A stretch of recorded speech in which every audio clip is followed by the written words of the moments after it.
नमस्कार, स्वागत है आपका। गौरव शुक्ला का हूं आपके साथ और इस बुलेटिन का आगाज करने जा रहे हैं बड़ी खबर के साथ जो पलवल से सामने आ रही है। हैरान परेशान करने वाली खबर है। एक शिक्षिका के साथ दुष्कर्म का मामला सामने आया है। पलवल से इस समय की बड़ी खबर। पलवल में टीचर के साथ, अध्यापक के साथ हैवानियत हुई है और आरोप लगे हैं सरपंच पर। सरपंच पर शिक्षिका के साथ दुष्कर्म के आरोप लगे हैं। दुष्कर्म और अपहरण की कोशिश का आरोप है। श्री विश्वकर्मा कौशल विश्वविद्यालय में घुसकर दुष्कर्म का आरोप है कि वहां पर जाकर दुष्कर्म की इस वारदात को अंजाम दिया गया। आरोपी सरपंच है और अब फरार है। पुलिस ने मामला दर्ज कर लिया। सरपंच पर पीड़िता को धमकी देने का भी आरोप लगा है। और बड़ी खबर इस समय की आपको बता रहे हैं पलवल से। पलवल में टीचर के साथ हैवानियत हुई है। सरपंच पर शिक्षिका के साथ दुष्कर्म करने का आरोप है और दुष्कर्म और अपहरण की कोशिश का भी आरोप है। श्री विश्वकर्मा कौशल विश्वविद्यालय में घुसकर इस घटना को अंजाम दिया गया। ये आरोप सरपंच के ऊपर लग रहे हैं जो अब फरार बताया जा रहा है। विश्वकर्मा स्किल यूनिवर्सिटी में बच्चों को पढ़ा रही थी। वहाँ सुंदर सरपंच गए और मेरी क्लास में जाकर उन्होंने मेरे छोटे बच्चों को बाहर निकाल दिया और अंदर से गेट लगा लिया। उन्होंने मेरी चेस्ट पर हाथ मारा और मेरे कपड़े फाड़ दिए। मुझे धक्का देकर नीचे गिरा लिया और मेरे ऊपर लेट गए। अपहरण का प्रयास किया? हाँ, उन्होंने मेरे साथ अपहरण कर और बलात्कार करने की कोशिश की। दरखास्त दी है कि गांव दूधौला के सरपंच द्वारा उसके साथ छेड़छाड़ करने और बलात्कार करने की कोशिश करने और उसका अपहरण करने बारे दिए, जिस पर मुकदमा दर्ज कर दिया गया है और महिला टीचर के बयान कराए जा रहे हैं और तफ्तीश जारी है। तो पलवल से मामला सामने आया। अब आपके लिए चलते हैं पानीपत। पानीपत के गांव भंडारी से एक आईटीआई के छात्र की संदिग्ध मौत का मामला सामने आया। ये खबर पानीपत से है। पानीपत के भंडारी गांव से छात्र खेतों में कीटनाशक की स्प्रे कर रहा था और उसके बाद उसे बिना हाथ धोए खेत में बने ट्यूबवेल से पानी पी लिया, जो अभी तक जानकारी मिल रही है। और उसके बाद उसकी मौत हो गई। हाथों पर जहरीला स्प्रे लगा होने से छात्र सुमित की तबीयत बिगड़ने लगी, जिसके बाद फौरन उसको अस्पताल में परिजन लेकर पहुंचे, जहां इलाज के दौरान उसकी मौत हो गई। उसने दम तोड़ दिया। हालांकि ये संदिग्ध मौत का मामला जरूर कहा जा रहा है। पुलिस तफ्तीश जरूर करेगी कि आखिर वाकई ये स्प्रे की वजह से हुआ कि उसने केवल हाथ नहीं धोए थे और इस बीच उसने पानी पी लिया और ये पूरा घटनाक्रम जो घटा है। लेकिन इस बीच संदिग्ध इस पूरे मौत के मामले को जरूर कहा जा रहा है। पानीपत के भंडारी गांव का ये पूरा मामला। कीटनाशक दवाई की तो इसने उन हाथों से थोड़ा पानी पी लिया चबच्चे से, तो इसका सर में दर्द होना शुरू हो गया। ये मतलब वहाँ से खेत में से घर आ गया। घर आने के बाद ये बेहोशी की हालत में हो गया। तो परिवार वाले हम सब इसको बालाजी हॉस्पिटल में लाए फिर, जिन्होंने इलाज मतलब 10-12 घंटे इलाज चला और रात के करीब 9:30-10 बजे इसने दम तोड़ दिया। ये लड़का सुमित है भीम सिंह का, गांव भंडारी से, 24 वर्ष के करीब इसकी आयु है। ये कल खेत में गया था, स्प्रे कर रहा था। वो उन्हीं हाथों से इसने पानी पी लिया तो इसकी तबीयत खराब हो गई। इसको इलाज के लिए बालाजी हॉस्पिटल में ले आए तो करीब 9:30 बजे रात को इसकी मृत्यु हो गई।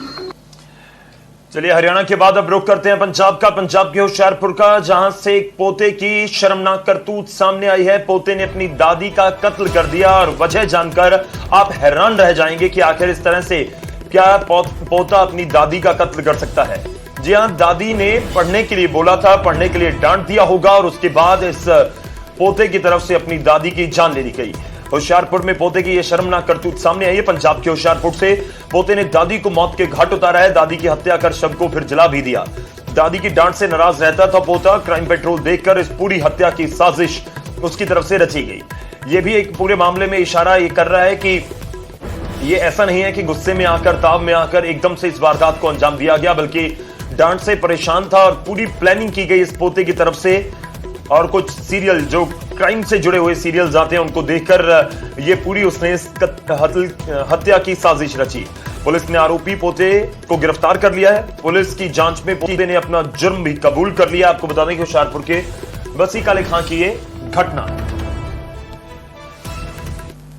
शक्की लग्या सी और ਜਦੋਂ ਡੰਗਾਈ 'ਚ ਤਫਤੀਸ਼ ਕੀਤੀ ਇਹ ਪਾਇਆ ਗਿਆ ਵੀ ਉਹਦਾ ਪੋਤਾ ਹੈਗਾ 16 ਸਾਲ ਦਾ, ਉਹਨੇ ਹੀ ਦਾਦੀ ਨੂੰ ਮਾਰਿਆ ਸੀ।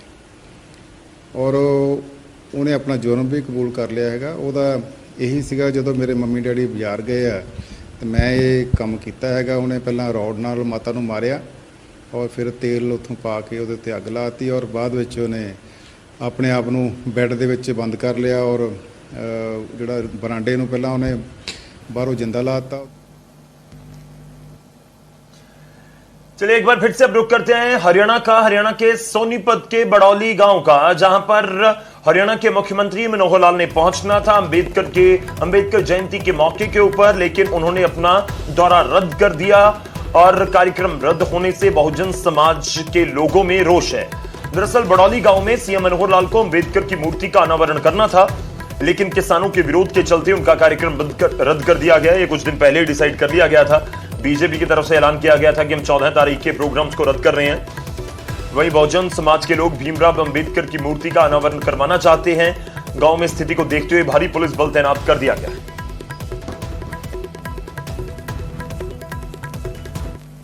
क्या कहना चाहोगे? कैंसिल नहीं हुआ है जी, स्थगित होया है। बाद में तारीख आओगी, उसके बाद में देखेंगे, बाद में मनाई जाएगी।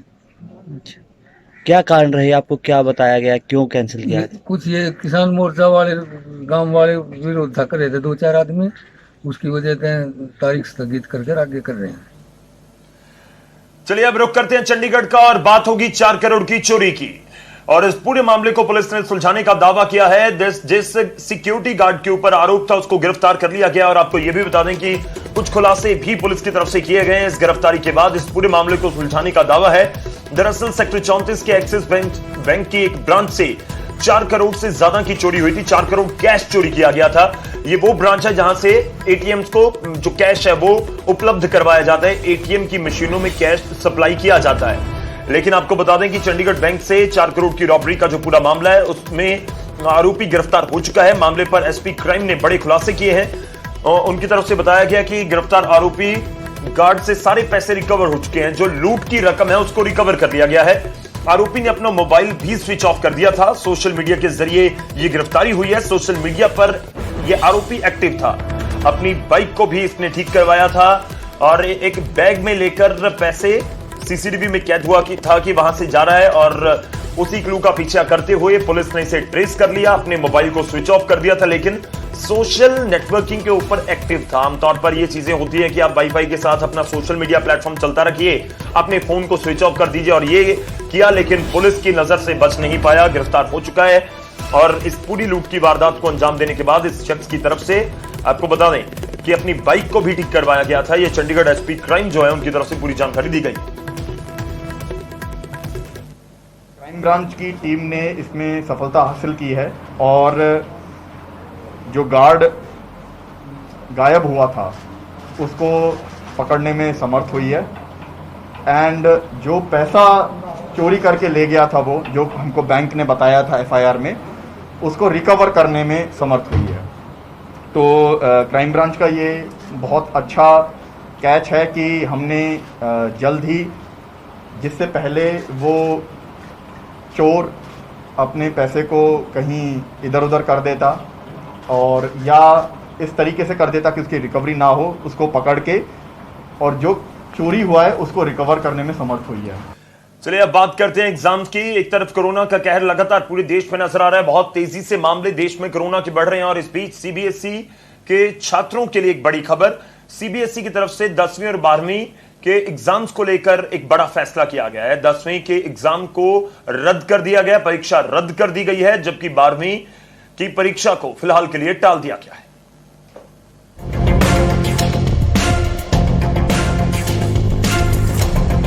कोरोना ने क्लासरूम तो बंद किए ही थे, अब एक बार फिर इम्तिहानों में भी अड़ंगा डाल दिया है। देश में बेकाबू होते वायरस से बच्चों को बचाने के लिए केंद्र सरकार ने 4 मई से शुरू हो रहे सीबीएसई के एग्जाम टाल दिए हैं।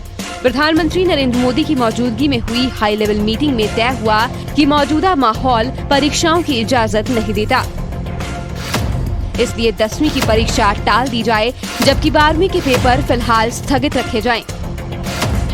तय हुआ है कि 1 जून को हालात की समीक्षा होगी और फिर 12वीं की परीक्षा पर फैसला होगा, जबकि 10वीं के छात्रों को प्रमोट करने की प्रक्रिया बोर्ड ही तय करेगा। साथ में ये भी विकल्प मौजूद है कि अगर बोर्ड की तरफ से तय अंकों से कोई छात्र संतुष्ट नहीं है तो वो परीक्षा दे सकेगा। हालांकि परीक्षा के लिए शर्त ये है कि वो तभी होंगी जब हालात सामान्य होंगे।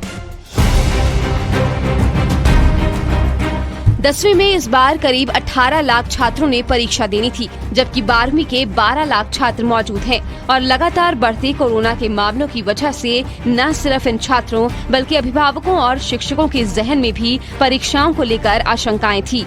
पंजाब के मुख्यमंत्री कैप्टन अमरिंदर सिंह समेत कई सूबों की तरफ से भी मांग की गई थी कि परीक्षाओं को फिलहाल टाल दिया जाए और इसी के बाद बने हालात का हल फिलहाल उम्मीद और हालात के मुताबिक ही निकला है।